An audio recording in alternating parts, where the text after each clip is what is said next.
Welcome to easy steno. Dictation 5 second बाद start होगी।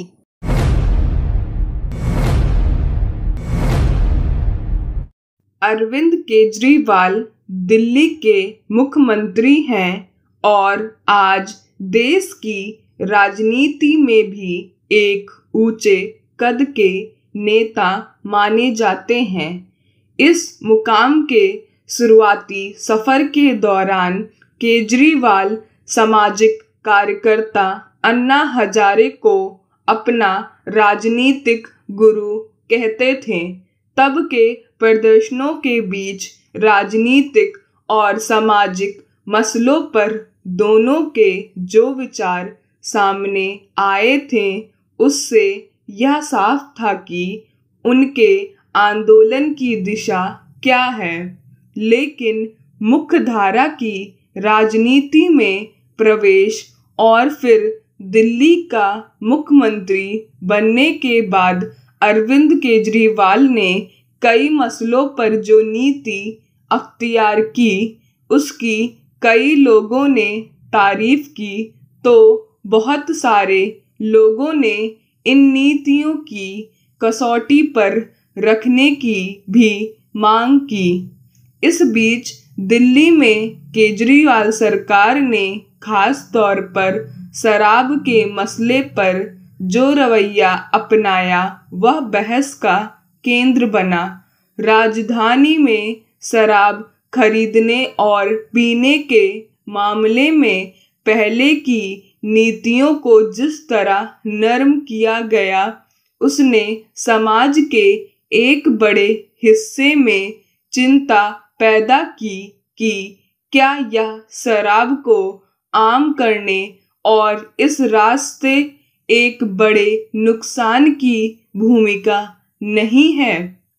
दिल्ली में सामाजिक संगठनों से लेकर विपक्षी दलों की ओर से शराब नीति पर सवाल उठाने के बाद भी आम आदमी पार्टी सरकार अपने रुख से पीछे नहीं हटी।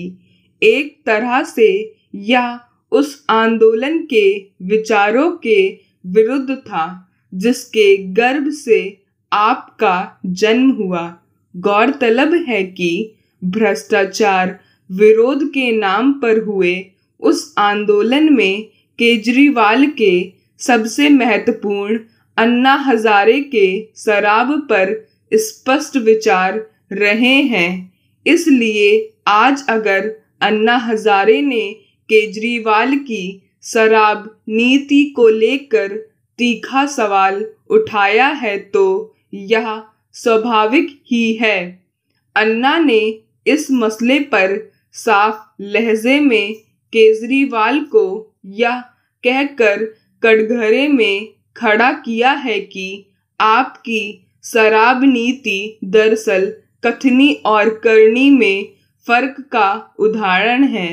निश्चित रूप से केजरीवाल के लिए यह एक असहज करने वाली स्थिति है, क्योंकि एक ओर अन्ना उनके आंदोलन के सबसे विश्वसनीय चेहरे रहे जिन्हें वे अपना राजनीतिक गुरु बताते रहे, वहीं वे अपनी कथनी और करनी के एक होने के दावे पर ही बाकी दलों और उनके नेताओं को चुनौती देते रहे।